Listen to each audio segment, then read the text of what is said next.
So everybody knows about Back 4 Blood, Left 4 Dead's spiritual successor made by some of the same people who worked on that project. And when it came out, I remember it not having great reviews in comparison to Left 4 Dead. It just didn't live up to the hype. I think it was pretty buggy as well, and overall people just didn't really vibe with it. I played the beta, but I wasn't really a big fan, so I kind of just never bothered with the full game until now. I seen it in the Steam winter sale for about $8, so I thought I'd pick it up and just give you some opinions and let you know if I think the game is worth it now. Did they manage to save Back 4 Blood? So first of all, obviously this game does play a lot like Left 4 Dead. It kind of feels like Left 4 Dead in spirit, but it is quite different. It has some unique things, and this is the weird thing, right? I think this game is at its best when it's doing its own little unique things. Now you can tell that a lot of special infected are pretty much copy pasted from Left 4 Dead. You know, you essentially have the boomer and the hunter and the spitter, a bunch of, infected that you'll recognize from Left 4 Dead. They work a little bit differently. For example, the boomer here, he doesn't spit vile or anything. It's more acid and it kind of just damages you over time. They kind of have a witch sort of character as well, where it will slowly walk towards you, and if it detects you, it calls in a horde. So they do have similarities, but the infected do kind of work in their own sort of unique ways. They just kind of changed how they work a little bit. You can kind of tell what it's supposed to be. But as I was saying, what's cool here is when Back 4 Blood does its own unique thing, because it does have some cool unique things. There are unique infected in this that aren't in Left 4 Dead. It also has cards that you can collect throughout the level. The actual level design itself is kind of more open world-esque, not, well, open level, I should say. And the collectibles and the currency, it all helps to make the game feel unique, and it actually changes it quite a bit and makes it a bit more interesting than Left 4 Dead, in my opinion. So I want to talk about the cards first, because that is the pretty big change here. Essentially how it works is as you play the game, you earn currency, or you can find cards in your levels as well. And you can take these cards into the next campaign with you, and they give you bonuses and buffs basically. Sometimes they'll just buff your damage or your ammo. Sometimes they'll affect how things spawn, so you can get it to spawn more currency. But there are also different type of cards as well. Corruption cards, for example. Now these I found the most interesting. Essentially, when you start a level, it has a chance to give you a bunch of corruption cards, and these can change various things throughout the game. Some things small, some things big. Like for example, it can just change how many birds are on the map, so that there's a chance that you'll get more hordes. It can add more locked doors that you have to break open and set off alarms.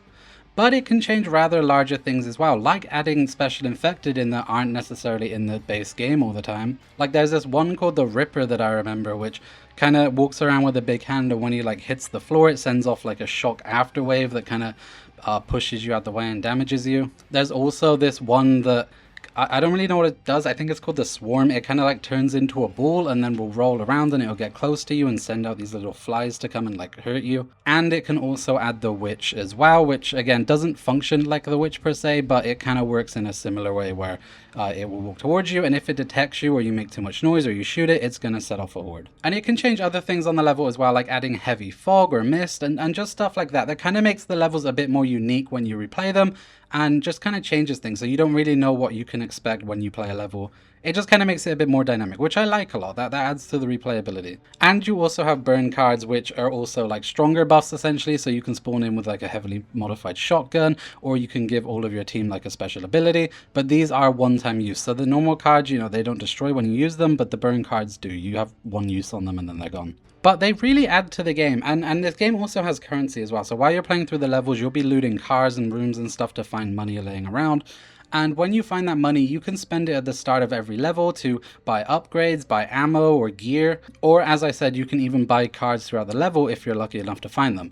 Again, it's just something small that Left 4 Dead didn't really add that I actually like a lot. I really like spending my currency at the start of the level to kind of make myself stronger and setting up like a gear path here, and that's the thing with this game. It is very heavy on builds. A big chunk of the game is finding out what build you want to play and kind of committing to that. And there is a downside to that, which I will get into in a minute, but a lot of it is build. For example, melee in this game is actually really useful if you decide to spec into melee. So there is a character in this game called Holly, and she's really good with melee. So if you play her and you add cards to your deck that are really good with melee, you're going to dominate with melee. So like you can kind of fine tune it to how you want to play, and you can do really well in that, which is really great. And again, it does make the game fun, but it also does make it a bit less casual in a sense, because one of the things that I love about Left 4 Dead is the pick up and play, right? You hop in, you pick whatever character you want to be, and you're playing. You know, all characters play the same way. There's no difference between them. And that isn't something that Back 4 Blood does. This game, first of all, has a lot of characters. Too many, I think. I think they should have stuck with the Left 4 Dead formula and kind of just done 4 throughout the whole game. But they decided to add like 8 or 9, I think, and while good for variety and story and all of this stuff, it does affect the gameplay, because the way these characters work is, again, as I mentioned, Holly, for example, is really good with melee, and there's another character who's really good with pistols or shotguns. And they also have special abilities as well, not in the, like, you know, superhero sense, but more so like, you know, the guy who is really good with pistols or shotguns will get more ammo drops from zombies when he kills them. So essentially the character you pick also kind of locks you into a playstyle, so it's something that you actively have to think about. Now, you can ignore this, of course, and just go around doing whatever you want. I'm sure the game is still playable like that, and you're not going to have that much of a hard time unless you're playing on like the extreme difficulty. But I do just think that the characters here, like, I like being able to build a playstyle. I like the card system. I like that I can choose to, you know, put a bunch of melee cards on and just become super overpowered. That's really great and fun, but I think the characters should have been kept to cosmetic only, because it's just something else that you have to think about. I might not be able to play the character I actually want to play because that character doesn't suit my playstyle, which just, you know, kind of sucks, and again, takes the simplicity away from the formula. And speaking about difficulty, this game is surprisingly easy to an extent. So there's 4 difficulty options, and I've tried this on both Recruit and Veteran, and both times I thought the game was pretty easy. I think Veteran, for me personally, my enjoyment and like how challenging I like games, I think Veteran is pretty good for me. It's not too challenging, but you know, I do kind of have to think just a little bit about what I'm doing. But Recruit was like super easy, and the bots are really good. Now, I have played this all solo. I haven't played with anyone, so I've just been playing with bots, and the bots are really good. I've been playing World War Z a lot on the side as well, and I can tell you the bots in that game, they suck. You can't play above anything on Recruit on World War Z because the bots don't really do anything. They're good at shooting zombies, but there's so many zombies in that game. You know, they don't set up defenses, they don't pick up objectives, they don't even pick up health packs. They're kind of useless. But in this game, I found them way easier to play with, and I think you can play the whole game solo without issue. The bots use grenades, they'll, you know, help with objectives, they'll mark special zombies for you, and even currency and collectibles and stuff that's kind of hard to find. I found myself walking past a lot of stuff, and, you know, the bots were like, call it out, and I'll be like, oh, okay. They'll also pick up health kits as well and heal you and heal themselves. And they're just really good at killing zombies, and they stick right to you as well, so you're always working as a team. The bots genuinely impressed me. Like, they're a lot of fun to play with, and that they kind of made Recruit a little too easy because they're so good. I didn't really have to do anything. And even on Veteran, to an extent, you know, whenever we get a horde called in, it doesn't feel that threatening because the bots are just going to carry. They're just going to shoot everything in sight so easily. Mark out every special infected. It's pretty easy. Now, I haven't tried the other difficulties yet because I'm a little scared to do that. And the reason is, again, talking about the difficulty here, the way this also works is you have like 1 life, or 2 lives, I guess, per act. And once you die twice and you've used all your lives, you have to restart again from the beginning, or at least you had to. They did add a patch that I have seen that kind of fixes it a little bit, because you can choose a chapter to start on if you want to. So let's say I'm playing Act 2 and I get to level 4 and then I lose both of my lives and all of my progress is gone. I can choose to restart again on chapter 4. The problem with that is that I lose all the progress I made for chapter 1, 2, and 3. I don't have the guns that I had, I don't have the cards that I had, I don't have the currency that I earned. Like, everything that I earned during that run is still gone. So there is a solution to it, but it is still a little bit annoying, and it kind of stops me from wanting to experiment too much. Like Left 4 Dead, again, one of the fun parts for me was playing on the hardest difficulty, and like, I know I'm gonna die. I know I suck at that game. But I can just try again and again and again and again, and eventually I'll beat it. And that was a lot of fun for me. But you can't really do that in Back 4 Blood because you do get punished really hard for losing all of your lives. Again, that might be something that some people like, but me personally, not really a big fan of that. But I am glad to see that they at least added something to kind of fix it where you can at least start on a new chapter if you want to. Now, I do want to talk about the level design real quick as well, because this was something that was interesting to me and kind of caught me off guard, because I was expecting this game to work very similarly to Left 4 Dead. So you would have maybe 5 campaigns, each with like 4 or 5 levels, and you have to fight through them. You know, they're linear. You go from point A to point B, and then you do that over and over and over again. This game is kind of different.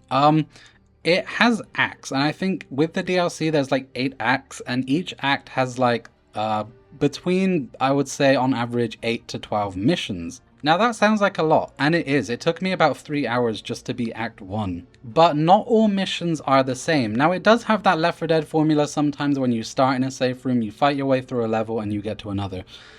But some missions are very short and very weird. It'll just be like, you'll spawn in and you have to shoot something a couple times, or like blow up a couple hives or whatever, and then you're done, and then you go to a safe room. Sometimes there was one really weird mission where I had to go and rescue a bunch of survivors. I had to go to like a gas station and fight a horde and then rescue them, and then I had to go to the apartments and do it again, and then like some other place.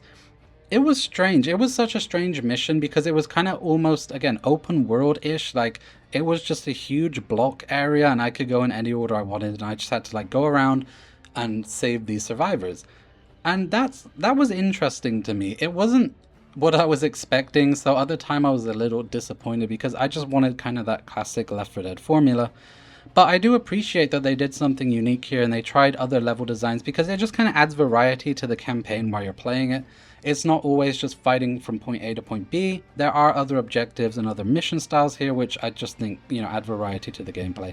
Even though not all of them are that great. I did find some of them just kind of boring, bit of a slog. I wouldn't replay them again. But some of them were pretty fun and quite interesting. So, I don't know. I do appreciate them just trying with this at least. And speaking of the level design, I want to talk about the art direction, because this game has a very boring art direction, I gotta be honest. I can't distinctly tell you what level is what. If I'm looking at gameplay here that's on screen, I don't know where this is from. I don't even remember the mission this is.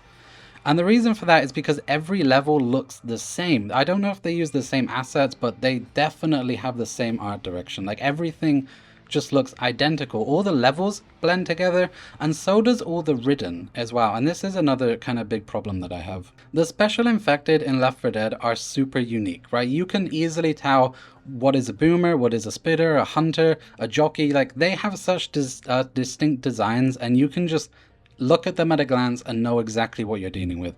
In Back 4 Blood, you can't really do that. They kind of all look the same, and they look cool. I like the grotesque design, the kind of rotting that they have.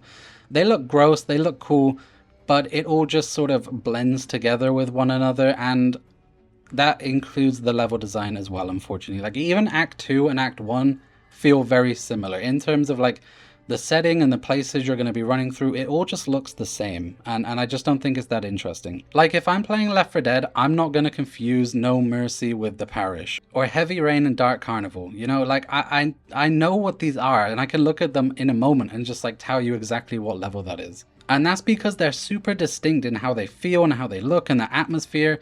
Back 4 Blood just kind of looks all the same, and I'm just not a big fan of the art design here. And while we're talking about graphics and stuff, the explosions as well are just super weak. Like, you throw a pipe bomb in Left 4 Dead, you get this huge explosion, zombies fly everywhere, it's super satisfying. Back 4 Blood doesn't have that. It's like a tiny little poof, like boom, like little cloud of fire and then nothing. It's just very unsatisfying visually, I think, this game. Like, it looks better graphically, technically it looks better, but the art design is just so weak and just so uninteresting. But man, I do have to say the gunplay in this game is very tight though. It feels super satisfying to shoot zombies. It doesn't have the same ragdoll physics as Left 4 Dead. Like, when you shoot a zombie in Left 4 Dead, they slump over or they stumble. It's very entertaining and just, it feels good to shoot. Back 4 Blood does just feel more modern though. You can aim down sights, guns feel very punchy and weighty. It feels good. Visually, again, it doesn't look as good as Left 4 Dead. The zombies do tear apart when you shoot them. You do see like flesh come off of them. You can headshot them and their head explodes, or their arm will fall off. It does look good, but it just doesn't look as good as Left 4 Dead, obviously, but it does feel better. So kind of a mixed bag there. It doesn't look as good, feels better. You can kind of make your own choice on whether you think it's better or not from that, but yeah. And while I'm talking about the gunplay, I also have to mention the attachments, because there are attachments in this game that you can find throughout the level. You know, you can put a red dot sight on, or an ACOG, or a silencer, or a compensator. A bunch of different attachments that do affect how your gun feels, and I do just appreciate that. Again, it's similar to the cards. It just adds replayability to the game, and it also just works with the gunplay as well, feeling punchier, heavier, and more modern.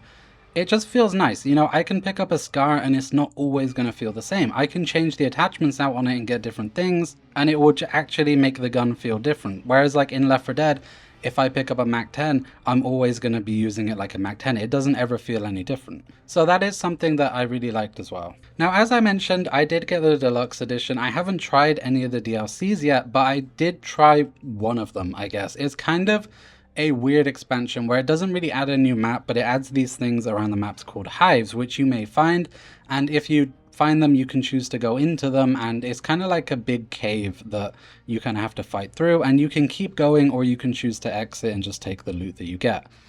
And I don't really understand them, to be honest. It seems like much more of an end game kind of item, or I mean content here. But from what I can gather, again, they're essentially these big nests that you go into, and you find a bunch of loot. So I'm assuming you can find exclusive cards in here, or just better cards in general. You can find a lot of money. It's just a great way to go in and get some loot if you want to, and kind of boost your character more. And again, you can either fight all the way through it until it eventually ends, I assume, or, you know, along the way you'll find other exits as well. And these are fun to an extent. Again, I assume that it's way more endgame kind of content, but I don't know, I found it kind of fun. It was a bit confusing though. It kind of seemed like a huge cave, like with a bunch of different things, you know. It's very mazy. I got lost and I didn't really know where I was going, and then I just found a ladder and I was like, okay, well, I'm gonna get out because I want to actually go back to playing the game. It just felt weird. Like, again, I mean, I'm sure it's fun for endgame people, but yeah, just a very weird DLC overall. I don't know, I just wanted to mention that because I just thought it was kind of interesting that I think this was the first DLC that they made for the game. I just thought that was a very interesting direction to take it, but the other two are full campaigns though. So again, I haven't played them yet. I don't know what they're like, but yeah. And versus, how did I not even talk about versus? So, you know, obviously a big thing in Left 4 Dead is the versus mode. I put, you know, hundreds of hours into that on Xbox. That was one of my main modes. And it was just so much fun, just being able to play as the infected and try and take down, you know, your friends, you know, your survivors. Having this like competition mode was super fun, and they never brought it back in Back 4 Blood. You know, it wasn't their launch, which was massively disappointing.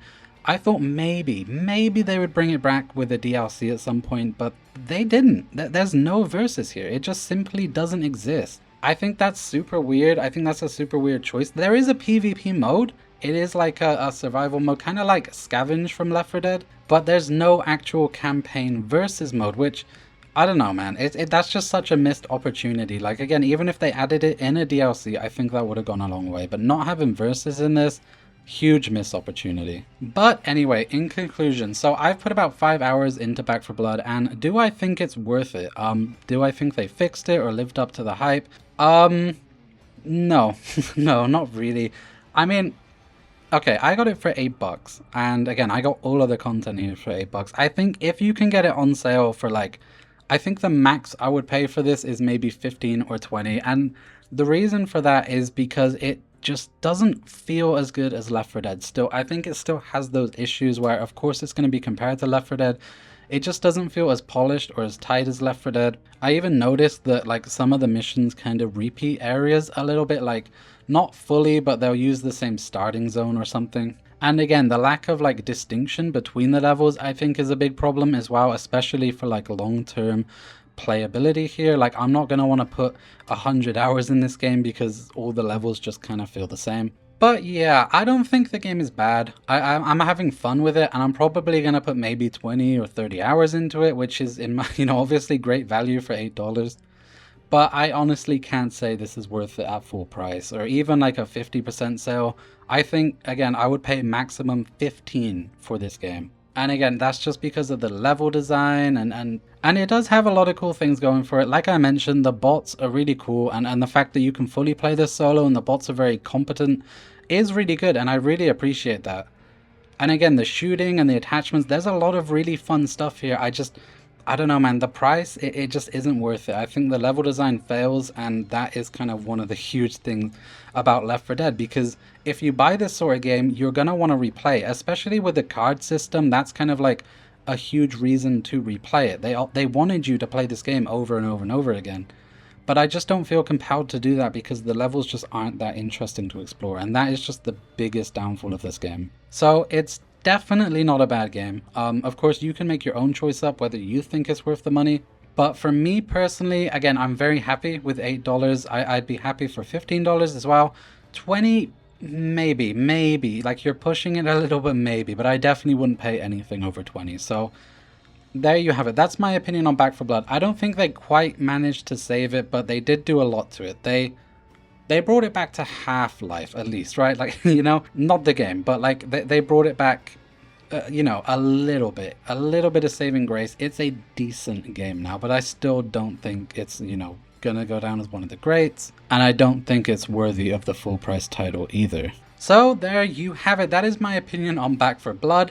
I do enjoy it. I'm gonna go back and probably play it some more, but again, it does get old after a little bit, and I doubt I'm gonna get, you know, over 30 hours into it. Hopefully though, Turtle Rock learn from this. They come back with whatever game they're working on next and come in and improve it. I'd love to see them have another crack at this formula. Again, there are interesting ideas here. There's a lot of really cool stuff that make the game fun. They just need to work on the level design and the character design and just kind of focus, I think, on making the game more distinctive. And, you know, especially if you want people to replay it over and over, it has to feel unique and different each time you play, and, you know, every level has to feel unique as well. But thank you guys so much for watching. This has been Jake, and if you enjoyed this video, please be sure to hit that like button, and don't forget to hit that subscribe button as well, because that does help me out an absolute ton. I make gaming content where I cover everything from indies to AAA, so if you like all things gaming, please be sure to hit that subscribe button. Thank you guys so much for watching. This has been Jake, and I will see you next time.